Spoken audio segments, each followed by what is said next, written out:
Сәлем достар, менің каналыма қош келдіңіздер. Бүгін сіздермен түрік халқының өте дәмді асы бөрек әзірлейтін боламыз. Ең алдымен менің каналыма тіркеліп, осы видеоға лайк басуларыңызды сұраймын.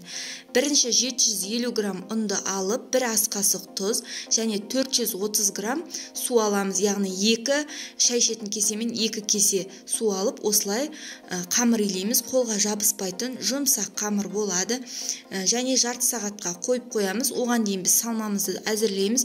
Мен салмасына 400 граммдай фарш және өте ұсақ етіп туралған пияз, дәміне қарай тұз, қара бұрыш салып, жақсылап араластырып алдым.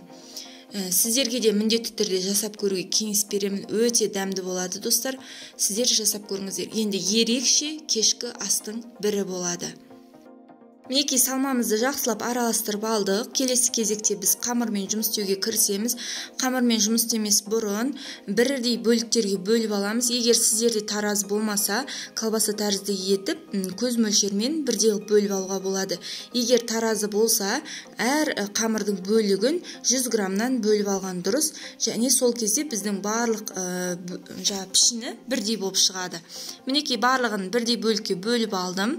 Осындай менде 11-12 бөліктей шықты. Осылайынан жасап аламыз.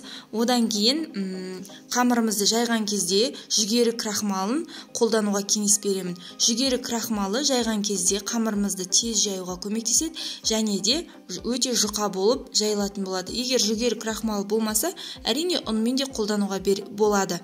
Мінекей, осындай қып жайып аламыз. Өте тез жайылады, егер жүгері крахмалын қолдансаңыздар. Бәрін жайып болғаннан кейін қамырымызға сұйық майды жағып аламыз. Одан кейін барып сұйық майды жағып болғаннан кейін жаңағы салмамызды салып орайтын боламыз. Мінекей біздің қамырымыз дайын болды. Енді осылай бір шетіне қарай сұйық майды жағамыз да көбірек қылып, екінші шетін қамырдың бүктей саламыз. Сол кезде барлық қамырға міне осылай жағылатын болады. Осында 2-3 ас қасықтан ғана мен салманы салдым. Егер сіздер көбірек болған қаласаңыздар, көбірек салсаңыздар болады. Міне видеода көрсетілгендей етіп, рулет тәрізді етіп бүктеп аламыз. Достар, міндетті түрде сіздерге де жасап көруге кеңес беремін. Өте дәмді. Және де осы рецепті өз құрбыларыңызбен бөлісулеріңізді сұраймын. Мінекей тура видеода көрсетілгендей етіп, осылайынан противенге сала береміз. Противенге салған кезде астын майласаңыздар болады. Егер пергамент қағаз болса, бірден пергамент қағаздың үстіне жасай бересіздер. Міндетті түрде жасап көріңіздер.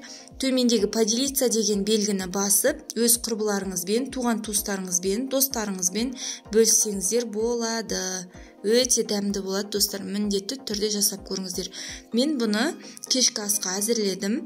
Міндетті түрде жасап көруге кеңес беремін. Дәмді болады енді. Мінекей тағы біреуінде жасап көрсетемін.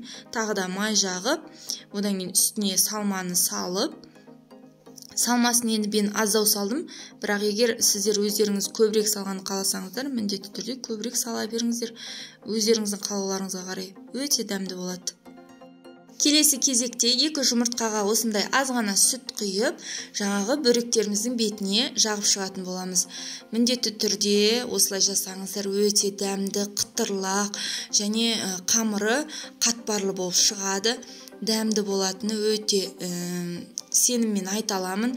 Және де сіздерге бөректің өте оңай жасалу жолымен бөлісіп отырмын. Өте дәмді. Мен рецептерді қараған кезде қиындау болған, ал мына рецепт өте оңай. Бетіне енді күнжіт дәндерін сепсеңіз де, сеппесеңіз де болады. 50 минутқа духовкаға салып пісіріп аламыз. Мінекей біздің бөректеріміз дайын, өте дәмді. Міндетті түрде сіздер де жасап көріңіздер. Келесі рецептерді менің каналымнан жіберіп алмас үшін, жаңа рецептерді жіберіп алмас үшін осы каналға тіркеліп, видеоға лайк басып, комментарий жазуларыңызды сұраймын. Достар, менің каналымда миксерсіз жасалатын торттардың және де өте оңай жолмен жасалатын тәтті печеньелердің рецептісі өте көп. Және де қатпарлы пиязы бар, нанның да рецептісі бар. Міндетті түрде каналға өтіңіз.